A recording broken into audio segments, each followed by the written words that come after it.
पर्यटन व सांस्कृतिक कार्य विभाग महाराष्ट्र व जिल्हा प्रशासन सिंधुदुर्ग आयोजित महासंस्कृती महोत्सवात विविध सांस्कृतिक कार्यक्रमांचे आयोजन सावंतवाडी जिमखाना येथे करण्यात आले होते।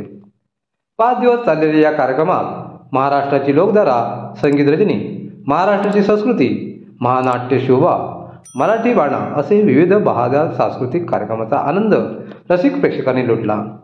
या कार्यक्रमाचे उद्घाटन सिंधुदुर्ग जिल्ह्याचे पालकमंत्री रवींद्र चव्हाण तसेच शालेय शिक्षण मंत्री दीपक केसरकर व कणकवलीचे आमदार नितेश राणे यांच्या उपस्थितीत संपन्न झाले। तर राज्याचे उद्योग मंत्री उदय सामंत यांनी या महोत्सवाला प्रमुख उपस्थिती दर्शवली।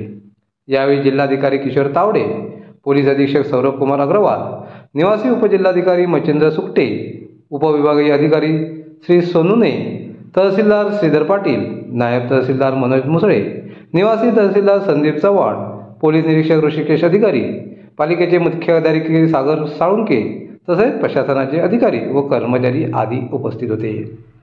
या महोत्सवात पर्यटन विषयक दालन, कृषी विषयक दालन, हस्तकला प्रदर्शन, बांबूकाम, बचत गट पदार्थ, बचत गट उत्पादन दालन, आपत्ती विषयक दालन, ग्रंथ प्रदर्शन दालन असे विविध स्टॉल लावण्यात आले होते।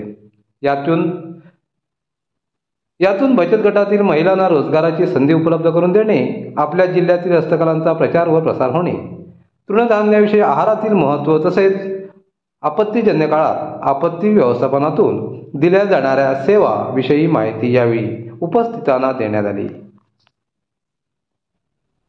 मातीला माथा लावून लोकशाही विठ्ठल थिएटर सविनय सादर करीत आहेत महाराष्ट्राची महासंस्कृती।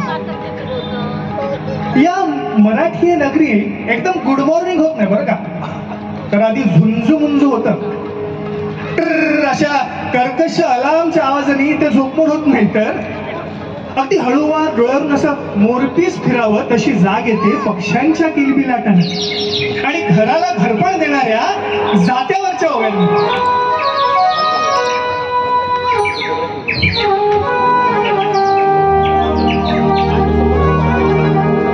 माय म्हणता म्हणता ओठ ओठा लागे भिडे,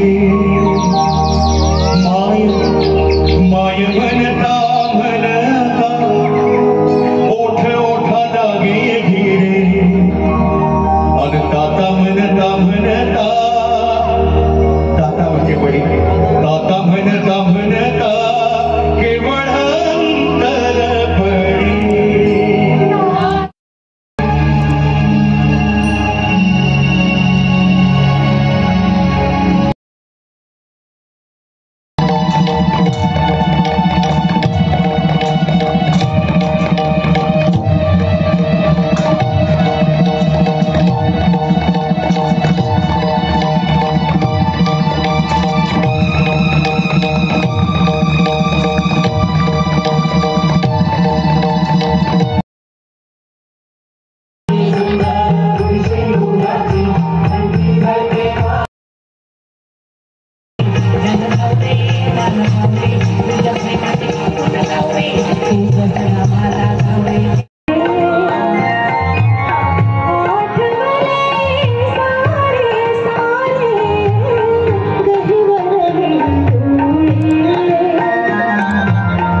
ठेवायचे, कशा पद्धतीने नियोजन असावं याबाबत बारकाईने लक्ष होतं आणि त्या अनुषंगाने हे कार्यक्रम आपण आयोजित केलेले।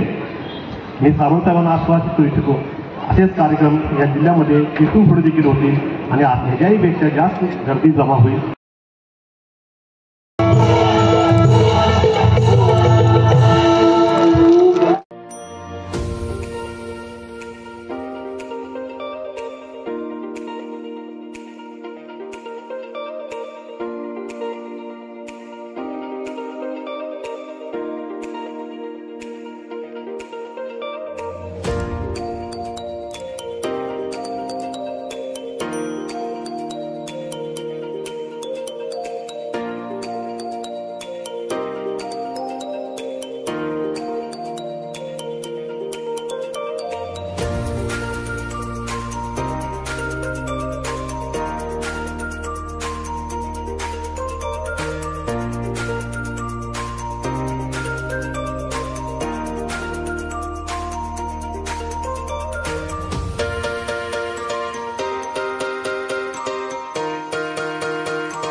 नमस्कार.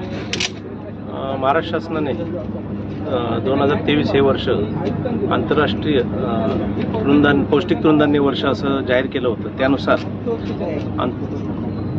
पौष्टिक तृणधान्याचं महत्त्व लोकांना कळावं, त्याची उत्पादकतेत वाढ व्हावी, त्याचं क्षेत्रामध्ये वाढ व्हावी या दृष्टिकोनातून गेले वर्षभर आपले प्रयत्न चालू होते. त्यामध्ये आपण जी बरीचशी पिकं आहेत, म्हणजे जी बरीच वर्ष आता दूर झालेली आहेत, म्हणजे लोकांना मिळत नाही त्याचं बियाणं. अशी जर बियाणं बघताल तर इथं बघाल तुम्ही वरी आहे, हरीक आहे, सावा, बादली आहे, छोटी वरी आहे, कांग आहे, याशिवाय कोदो मिलेट, इथं पण बघताय तुम्ही कांगणी आहे. तर ही बाजरी, नाचणी आपल्याकडे बऱ्या प्रकारे होते. तर या पिकांचं अन्न जे आहे, म्हणजे अन्न व्यवस्थापनामध्ये फार चांगलं महत्त्व आहे. एकतर ही उत्कृष्ट असतात, ही नैसर्गिकरित्या येतात, याला कुठली खतं नसतात, रासायनिक खतं नाहीत किंवा आपली कीटकनाशकं वापरण्याची गरज नसते, आणि त्यामुळं यांचं पोषण मूल्य चांगलं असतं. ही फार पूर्वी ज्यावेळी आपली लोकसंख्या वाढत गेली त्यावेळी ही अन्न जराशी बाजूला पडली आणि भात, गहू, ज्वारी या पिकांकडे जास्त लक्ष दिलं गेलं. आता जर परिस्थिती बघितली तर आरोग्याचा विचार केला तर या पिकांची परत गरज भासू लागलेली आहे. म्हणजे आरोग्य किंवा तुम्ही औषधोपचारावर जास्त खर्च करण्यापेक्षा जर तुमचं आहारातील ह्या पिकांचं वापर जर वाढला तर त्यापासून एकतर जे रासायनिक खतं किंवा केमिकल्समुळे जे आजार वाढत आहेत ते बंद होतील, त्याचबरोबर पोषण मूल्य येईल. आता थोडं जर बघायला गेलं तर आज फास्ट फूडचा जमाना आला आहे. लोकांना इडली किंवा बाकीचे पापड किंवा चकल्या किंवा असे जे पदार्थ लागतात आता कुरकुरे वगैरे, तर त्यात जाण्याचा आपला प्रयत्न आहे. पण त्यात म्हणजे तसे पदार्थ त्या पौष्टिक तृणधान्यापासून करण्याचे प्रयत्न चालू आहेत. आपल्या येथील सावंतवाडीमधील सौ वैशाली देशपांडे मॅडम यात काम करत आहेत. त्यांनी काही प्रोडक्ट केले, तिथं तुम्ही बघू शकता. त्याच्यामध्ये नाचणी इडली मिक्स आहे, बाजरीचं इडली मिक्स आहे, ज्वारी इडली मिक्स आहे, त्याशिवाय फ्लेक्स आहेत. ही चकली दिसते तुम्हाला, भाजलेल्या ज्वारीची चकली आहे ती. इथं तुम्हाला पोहे दिसत आहेत, बाजरीचे पोहे आहेत, ज्वारीचे पोहे आहेत. इथं तुम्हाला रवा, आता ॲक्च्युली रवा हा फक्त गव्हाचाच म्हटला जातो, त्यामुळे इथं दलिया असं त्याला नाव दिलेलं आहे. म्हणजे तसं हिचं जे गाईडलाईन्स आहेत त्यानुसार रवा हा फक्त गव्हाचा म्हटला जातो. आता हा रवाच आहे, फक्त त्याला रवा म्हणता येत नाही, त्यामुळं बाजरीचा रवा आहे, ज्वारीचा रवा आहे, पुन्हा नाचणीचा रवा आहे. त्याशिवाय तुम्ही बघाल इथं ज्वारी इडली मिक्स आहे, इथं बघाल चॉकलेट, बाजरीचं चॉकलेट आहे. याशिवाय उद्या तुम्हाला अजून पदार्थ तुम्हाला इथं बघायला.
ओके. जिल्हा आपत्ती व्यवस्थापन कक्षामार्फत हा बूथ उभारण्यात आलेला आहे. या ठिकाणी आपल्या सिंधुदुर्ग जिल्ह्यात ज्या ज्या नैसर्गिक आपत्ती होत असतात, जसं की मोठ्या प्रमाणात अतिवृष्टीमुळे पूर येणे, तर पूर आल्यानंतर आपण ते जे त्या पुराचा नुकसान भरपाई होत असते, जेव्हा लोकांच्या जीवितहानी होत असते, त्या जीवितहानीपासून त्यांना वाचवण्यासाठी म्हणून हे जॅकेट्स त्यांना पुरवण्यात येतात. ह्या जॅकेटचा वापर करून त्यांना आपण वाचवत असतो. त्याचप्रमाणे कोणी जर पाण्यात बुडत असेल तर त्या बुडत असलेल्या त्यांना व्यक्तींना वाचवण्यासाठी हे रिंगचा वापर केला जातो, ट्यूबचा. दुसऱ्या प्रमाणे म्हणजे आपल्या आंबोली घाटात वगैरे काही अपघात होत असतात. अपघात होत असताना खाडीमध्ये खाली वाहने गेली जातात. तर वाहने गेल्यानंतर त्यांना वर काढण्यासाठी ह्या दोरीचा वापर केला जातो. त्याचप्रमाणे आग लागली कुठेतरी आपत्ती व्यवस्था हे झाली तर त्याच्यासाठी आग विझवण्यासाठी हे ठेवलेले आहेत सिलेंडर. त्याचप्रमाणे घाटात वगैरे कुठे किंवा अशा दुर्गम भागात ॲक्सिडेंट झाला तर त्याला हॉस्पिटलपर्यंत पोहोचवण्यासाठी जर त्याची परिस्थिती नसेल चालण्यासाठी त्याला स्ट्रेचर असतो आपत्ती हा पुरवला जातो. तसंच अपघात झाल्यानंतर तिकडे तातडीने त्याला प्राथमिक उपचार पाहिजे असतात. त्यासाठी फर्स्ट एड बॉक्समधून हा ठेवलेला आहे. त्याचा वापर करून त्याचा आपण फर्स्ट एड बॉक्समधून प्राथमिक उपचार करत असतो. रात्रीच्या वेळी आपत्तीपासून काम करताना जर हे करण्यासाठी हे टॉर्चचा वापर केला जातो उजेडसाठी. अजून काय राहिलं होतं हेल्मेट. हा हेल्मेटचा वापर आपत्ती व्यवस्थापनामध्ये हे केला जातो. त्याशिवाय सिंधुदुर्ग जिल्ह्यातील जितके महत्त्वाचे असे दूरध्वनी क्रमांक आहेत जे आपत्ती व्यवस्थापनामध्ये आपल्याला उपयोगाला पडू शकतात आणि आवश्यक असतात ते सर्व दूरध्वनी क्रमांक नमूद असलेली एक माहिती पुस्तिका आहे जिल्ह्यासाठीची. भूकंप वगैरे झाला तर किंवा आपत्ती